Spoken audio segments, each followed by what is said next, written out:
परमेश्वर के दैनिक वचन।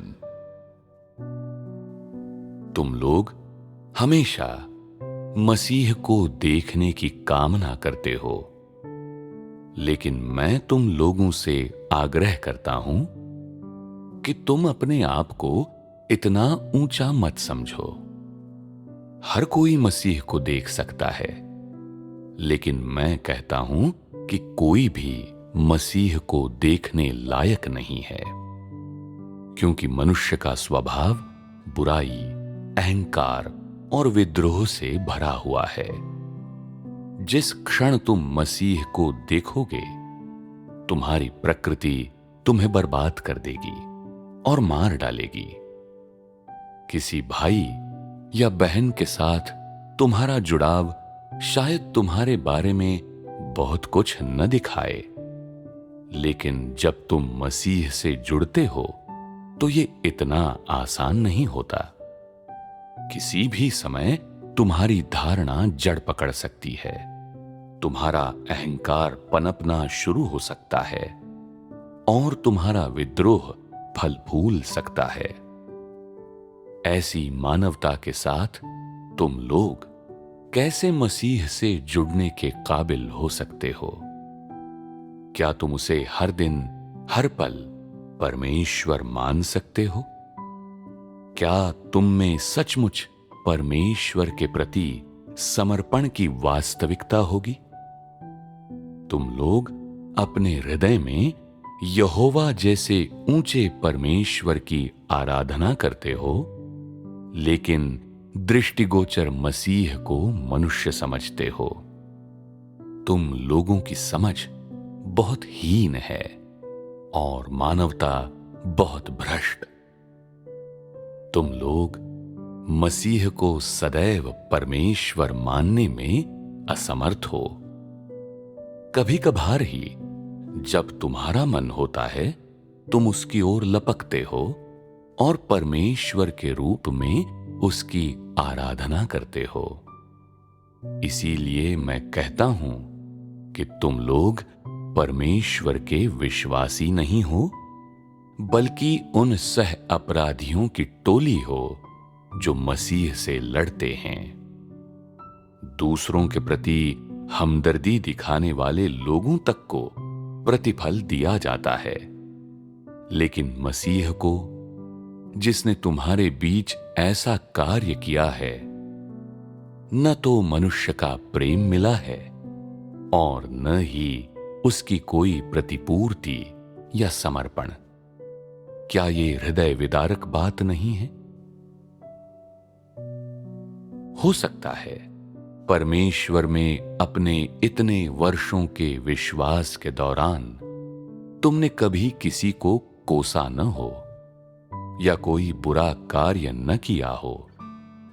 फिर भी अगर मसीह के साथ अपने जुड़ाव में तुम सच नहीं बोल सकते, ईमानदारी से कार्य नहीं कर सकते या मसीह के वचन का पालन नहीं कर सकते, तो मैं कहूंगा कि तुम संसार में सबसे अधिक कुटिल और दुष्ट व्यक्ति हो। तुम अपने रिश्तेदारों, दोस्तों, पत्नी या पति, बेटे बेटियों और माता पिता के प्रति अत्यंत सौम्य और निष्ठावान हो सकते हो और शायद कभी दूसरों का फायदा न उठाते हो, लेकिन अगर तुम मसीह के साथ संगत नहीं हो पाते, उसके साथ सामंजस्यपूर्ण व्यवहार नहीं कर पाते, तो भले ही तुम अपने पड़ोसियों की सहायता के लिए अपना सब कुछ खपा दो या अपने माता पिता और घर वालों की अच्छी देखभाल करो, तब भी मैं कहूंगा कि तुम दुष्ट हो और इतना ही नहीं, शातिर चालों से भरे हुए हो। खुद को सिर्फ इसलिए मसीह के साथ संगत मत समझो कि तुम दूसरों के साथ अच्छा तालमेल बिठा लेते हो या कुछ अच्छे कर्म कर लेते हो। क्या तुम्हें लगता है कि तुम्हारा परोपकारी इरादा स्वर्ग के आशीष बटोर सकता है? क्या तुम्हें लगता है कि थोड़े से अच्छे काम कर लेना तुम्हारी आज्ञाकारिता का स्थान ले सकता है? तुम लोगों में से एक भी व्यक्ति निपटारा और काट छांट स्वीकार नहीं कर पाता, और तुम सभी को मसीह की सरल मानवता अपनाने में कठिनाई होती है। फिर भी तुम परमेश्वर के प्रति अपनी आज्ञाकारिता का निरंतर ढोल पीटते रहते हो। तुम लोगों जैसी आस्था उचित प्रतिकार लाएगी। काल्पनिक भ्रमों में लिप्त होना और मसीह को देखने की इच्छा करना छोड़ दो, क्योंकि तुम लोगों का आध्यात्मिक कद बहुत छोटा है, यहां तक कि तुम उसे देखने के योग्य भी नहीं हो। जब तुम अपनी विद्रोहशीलता से पूरी तरह मुक्त हो जाओगे और मसीह के साथ समरसता स्थापित कर पाओगे, उसी समय परमेश्वर स्वाभाविक रूप से तुम्हारे सामने प्रकट होगा। यदि तुम काट छांट या न्याय से गुजरे बिना परमेश्वर को देखने जाते हो, तो तुम निश्चित रूप से परमेश्वर के विरोधी बन जाओगे और विनाश तुम्हारी नियति बन जाएगा। मनुष्य की प्रकृति जन्मजात परमेश्वर के प्रति शत्रुतापूर्ण है, क्योंकि सभी मनुष्य शैतान की गहरी भ्रष्टता के अधीन रहे हैं। यदि मनुष्य अपनी भ्रष्टता के बीच से परमेश्वर से जुड़ने का प्रयास करता है, तो यह निश्चित है कि इसका कोई अच्छा परिणाम नहीं हो सकता। उसके कार्य और शब्द निश्चित रूप से हर मोड़ पर उसकी भ्रष्टता उजागर करेंगे और परमेश्वर के साथ जुड़ने में उसकी विद्रोहशीलता अपने हर पहलू में प्रकट होगी।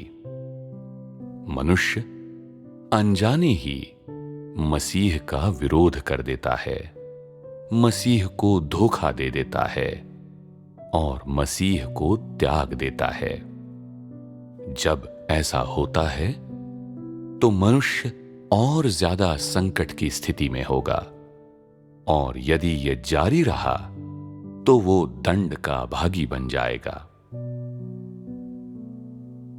कुछ लोग ये मान सकते हैं कि यदि परमेश्वर के साथ जुड़ाव इतना खतरनाक है, तो बुद्धिमानी यही होगी कि परमेश्वर से दूर रहा जाए। ऐसे लोगों को भला क्या हासिल हो सकता है? क्या वे परमेश्वर के प्रति निष्ठावान हो सकते हैं?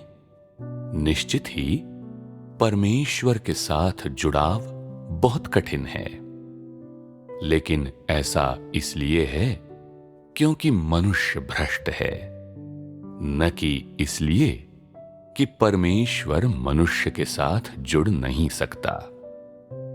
तुम लोगों के लिए सबसे अच्छा ये होगा कि तुम लोग स्वयं को जानने के सत्य पर ज्यादा मेहनत करो।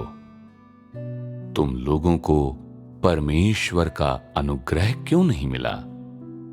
तुम्हारा स्वभाव उसके लिए घिनौना क्यों है? तुम्हारा बोलना उसके अंदर जुगुप्सा क्यों उत्पन्न करता है? जैसे ही तुम लोग थोड़ी सी निष्ठा दिखा देते हो, तुम अपनी तारीफ के गीत गाने लगते हो और अपने छोटे से योगदान के लिए पुरस्कार मांगने लगते हो। जब तुम थोड़ी सी आज्ञाकारिता दिखा देते हो, तो दूसरों को नीची निगाह से देखने लगते हो और कुछ छोटे मोटे काम संपन्न करते ही तुम परमेश्वर की अवहेलना करने लगते हो। परमेश्वर का स्वागत करने के बदले में तुम लोग धन, उपहार और प्रशंसा मांगते हो। एक दो सिक्के देते हुए भी तुम्हारा दिल दुखता है। जब तुम 10 सिक्के देते हो तो तुम आशीष दिए जाने और दूसरों से विशिष्ट माने जाने की अभिलाषा करते हो। तुम लोगों जैसी मानवता के बारे में तो बात करना या सुनना भी अपमानजनक है। क्या तुम्हारे शब्दों और कार्यों में कुछ भी प्रशंसा योग्य है?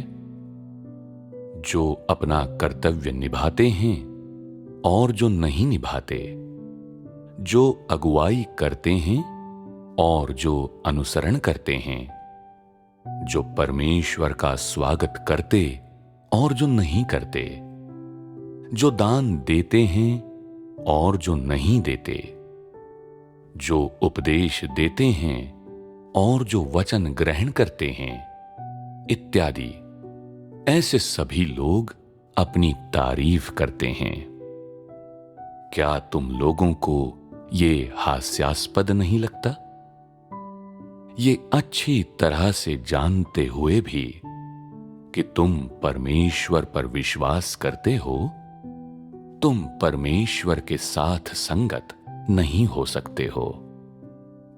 ये अच्छी तरह से जानते हुए भी कि तुम लोग बिल्कुल अयोग्य हो, तुम डींगे मारते रहते हो। क्या तुम लोगों को नहीं लगता कि तुम्हारी समझ इस हद तक खराब हो गई है कि अब तुम में आत्मनियंत्रण नहीं रहा?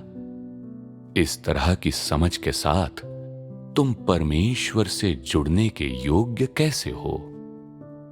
क्या तुम लोगों को इस मुकाम पर अपने बारे में डर नहीं लगता? तुम्हारा स्वभाव पहले ही इस हद तक खराब हो चुका है कि तुम परमेश्वर के साथ संगत होने में असमर्थ हो। इस बात को देखते हुए क्या तुम लोगों की आस्था हास्यास्पद नहीं है? क्या तुम्हारी आस्था बेतुकी नहीं है? तुम अपने भविष्य से कैसे निपटोगे? तुम कैसे चुनोगे कि कौन सा मार्ग लेना है?